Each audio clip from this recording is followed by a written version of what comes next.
Welcome to the Washington Week Extra. I'm Robert Costa. Tonight, we go back to our Washington Week bookshelf series with a discussion with one of Washington's veteran journalists on his new book. Joining us is Gerald Seib, our friend and executive Washington editor for the Wall Street Journal, and author of We Should Have Seen It Coming: From Reagan to Trump, a front row seat to a political revolution. Jerry, welcome. Thanks, Bob. Jerry, I love this book. I've been looking forward to this conversation as a longtime reporter on the Republican Party myself. It gives a detailed look at the conservative movement in America, the GOP, from the election of Ronald Reagan in 1980 to its current state under President Trump. Now, for many Americans, then candidate Trump winning the Republican nomination in the White House was a shock. But in your book, you show the whole country that the seeds of what would become this modern Republican Party were sown way before Donald Trump entered the picture. As you write, quote, whether Trump had changed the Republican Party or a changed Republican Party had produced Trump seems suddenly immaterial. The fact is that Trump had sensed something in the country others hadn't. Trump had arrived with the message at precisely the right time, with precisely the tone to fit the angry times. Jerry, what exactly did Trump see that others missed? Well, look, I think he realized, first of all, the Republican Party had changed. Not just that the country had, but particularly the Republican Party had changed. You know, the Republican Party morphed a lot in the 4 decades since Ronald Reagan took over and launched the Reagan Revolution to today and the Trump era. It changed in particular because there was a demographic change in the Republican Party. A lot of working class Americans moved into the Republican Party for cultural reasons. They don't like abortion rights, don't like gay rights, don't like transgender rights, like the Republican message on cultural issues, don't like immigration in particular. But they arrived in the Republican Party and saw an economic formula that both parties had kind of embraced that said globalization is good, free trade is good, immigration is an economic plus for the country. And these people did not see that helped them at all. That was not their economy. That was not the message they wanted to hear. And Donald Trump realized that in a way that other politicians didn't. And so I think what he sensed was there was a populist nationalist mood in the country and in the Republican Party. But the message of the book was that we shouldn't have been as surprised as we all were, and I certainly include myself in that category, to see this arrive. Because, you know, if you go back to Pat Buchanan in 1992 and 1996 when he was running for president trying to get the Republican nomination, what did he say? He said free trade is bad for working people. Immigration is bad for working people. The business elites and the Chamber of Commerce parts of the Republican Party like it. I don't, and the people who are now the foot soldiers of the Republican Party don't like it and shouldn't. What changed between Pat Buchanan and Donald Trump? Well, the Republican Party changed, but the message was the same. You know, Bill McInturff, our pollster with the Republican pollster who works in the Wall Street Journal NBC News poll, told me at one point that basically Donald Trump is just Pat Buchanan, except he has his own airplane. Let's pause there, Jerry, because one of the things that comes through in your book is that Pat Buchanan is this figure in the discussion, the evolution of the Republican Party post-Reagan. But so is Ross Perot, running as an independent in that same year, 1992.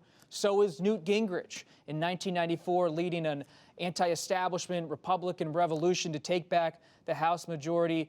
Does Trump, in terms of his politics today, draw from all of those strands of Republican politics and independent politics as well? No, absolutely. And, you know, Donald Trump ran in 2016 almost as an independent. You know, you and I were both there, Bob. I mean, he barely ran as a Republican. He didn't run as a conservative, that's for sure. When I was working on the book, Newt Gingrich said to me, Donald Trump's not a conservative. He's an anti-liberal, and he thinks a lot of PC, a liberal kind of gospel is just garbage. But he's not a conservative. He's against free trade. He's against open immigration, which is a kind of a traditional conservative idea. He's certainly not in favor of a limited central power, a limited executive authority. That's a central conservative idea as well. But he is basically somebody who, like Ross Perot, arrived as a singular force and broke the mold. And Ross Perot almost did it as an independent candidate and a third-party candidate in 1992 and 1996. Donald Trump took those same stylistic and message lessons from Ross Perot and brought them into the Republican Party. But, you know, you should have seen it coming means Pat Buchanan told us it was coming. Ross Perot told it was coming. Mike Huckabee told us it was coming. Sarah Palin told us it was coming. There were plenty of markers along the road that said something is afoot here. And in a way, I think Donald Trump walked through an open door in 2016.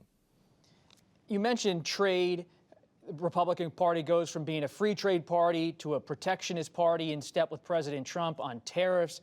It's a party that used to have a different message on immigration. Now it's a party of building the wall. A lot of your book, it focuses on drawing a distinction between two presidents, in effect, Ronald Reagan and Donald Trump, and their differences and their overlaps, and how that reflects how the GOP has evolved. And let's really think about immigration, because here are two clips that reflect the change in rhetoric on this issue.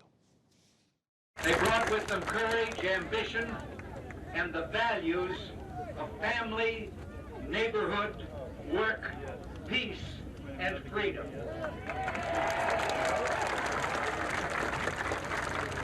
We all came from different lands, but we share the same values, the same dream. When Mexico sends its people, they're not sending their best. They're bringing drugs, they're bringing crime, they're rapists, and some, I assume, are good people.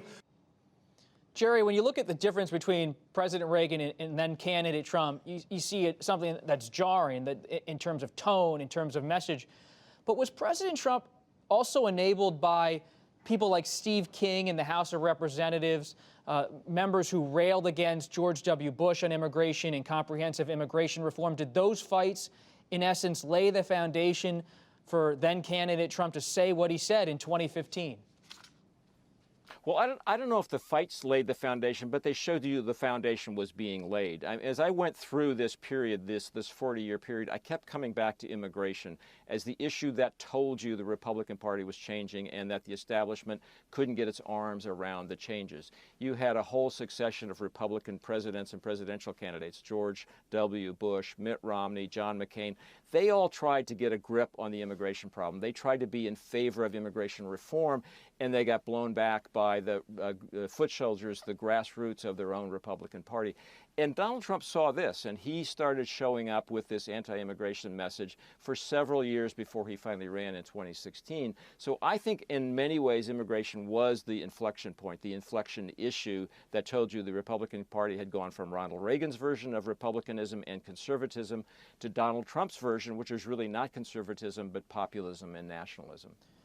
But Jerry, not only as a reporter, but as a historian now of the Republican Party, how do you think history will remember President Trump on immigration? Because this is also someone who in 1999 was thinking about running for president, thought Pat Buchanan represented the worst of the Republican Party on the issue of immigration, and then nearly 20 years later takes a totally opposite view. Is he someone who just became an unusual champion at the end of the day? Well, this is the classic question about Donald Trump, right? Does he actually believe in things? Does he believe in the positions he takes, or are they simply expedient?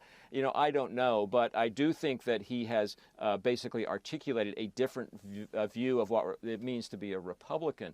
Whether that lasts or not is really one of the great questions that we don't know the answer to. And a lot of it will depend on what happens on November 3rd on this election. A one-term Trump presidency that ends in political failure, that will be one message to the Republican Party. A two-term Trump presidency that basically cements Trumpism in place within the Republican Party, that portends a totally different kind of Republican future. And we really don't know, obviously, which one we're going to have. I don't think it's going to be possible, though, to just put Trumpism back into a bottle when President Trump leaves, and whether that's this November or 4 years from now in 2024. There's, as I said, there's an element of the Republican Party that has now moved into this position. You have other people who have fallen in line behind the message, and there's going to be a big fight about whether that is the future of the Republican Party or not whenever Donald Trump leaves the scene. Jerry, you think back to 1964, Barry Goldwater loses in a landslide to Democratic President Lyndon Baines Johnson. A lot of critics, a lot of pundits in 64, 65, they said, oh, conservatism, it's dead, it's gone, it's never coming back. You saw the Republicans come back in 66, a moderate, in a sense, and Nixon wins in 68 and 72. And there he is, Ronald Reagan, 76 and 80, comes roaring back. Could we see the same for Trumpism, a humbling, and then maybe it still has its place in the GOP. It just needs perhaps someone else to carry the banner. I think that's possible. You know, my view of this question became that if Donald Trump hadn't arrived and seized this message and this moment, somebody else would have, because it was there for the taking within the Republican Party. And for that reason, you know, that it's pretty deeply embedded in the Republican Party right now. You could have a message that has resonance in a flawed messenger, and maybe Donald Trump turns out to be a flawed messenger. Maybe he was the only one who could sort of jam it through the process in 2016, but maybe somebody who's a better version of a Donald Trump carrying that message forward might emerge. I think an interesting thing that's going on right now in Washington in intellectual circles and in the Senate to some extent is you have some conservatives who are trying to figure out whether there's a way to meld the Trump nationalist populist message with a more traditional and more smooth conservative message. And you have people like Marco Rubio and Josh Hawley in the Senate trying to do that. You also have some conservative intellectuals who are trying to figure out, can you marry these two messages and have a more palatable, a more broadly appealing version of Trumpism that emerges when Donald Trump is not the messenger and the only messenger who can carry it forward. That's going to be a fascinating conversation and debate in the years to come. Let's finish there, Jerry. You begin your book talking about Senator Ted Cruz and that moment at the Republican convention in Cleveland in 2016 where he doesn't endorse President Trump. He says, vote your conscience. And you talked with Senator Cruz for the book. I spoke with Senator Cruz this week, coincidentally, for the Washington Post. And he is someone, just like you said, Senator Rubio and Senator Hawley are trying to figure out where they could be in 25 days, win or lose for President Trump. What's their future? How do they position? What do you make of Cruz? I mean, he really banked on being a conservative who could win the nomination in 2016. It went haywire, but he's bought in with the Trump agenda in many respects. Not totally, but he's there. What do you make of it? Well, look, I view Ted Cruz as one of those people who could take the Republican Party and move it back toward more traditional Reagan conservatism. And I think Nikki Haley might do the same thing.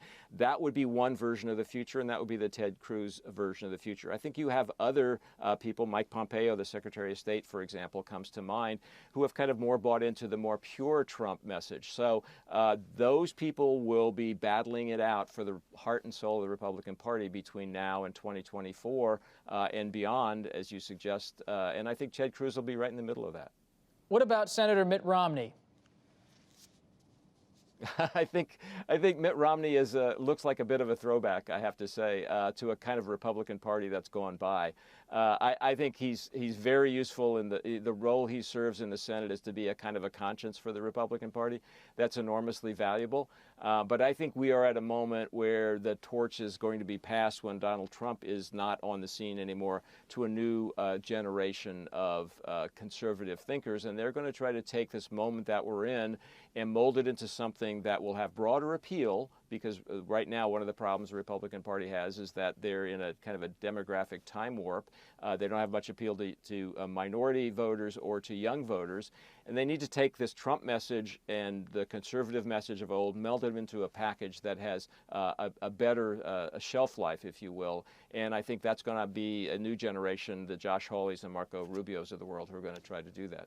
Jerry, just one final thought, and I'd love to hear your take on this. When I finished your book, the first thing that came to mind is I can't wait to read Jerry on the Democrats here, because it's a great idea to go from Reagan to Trump. And I wonder the next book for the Democrats could be From Bernie to Be Determined. And what I mean by that is you show how Reagan laid the foundation ideologically, kind of sparked a fire on the right that led to where we are today, and many other people joined in. And you look at Democratic politics, the ideas of democratic socialism 5 years ago on the fringe, now at the center of the Democratic Party in many ways. That party, too, is undergoing its own revolution.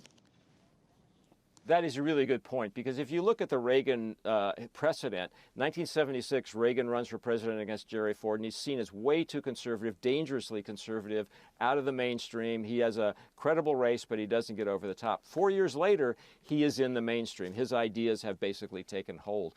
Bernie Sanders has done the same thing. You know, 8 years ago, he would have been considered way too radical to even be a plausible candidate. 4 years ago, running against Hillary Clinton, he was a little too far out there.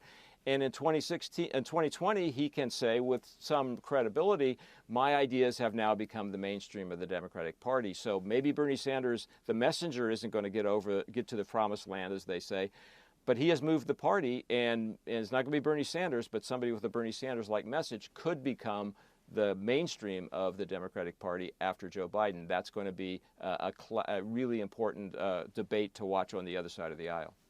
I one time pulled aside Senator Sanders and said, Senator, you might be the Barry Goldwater of the left.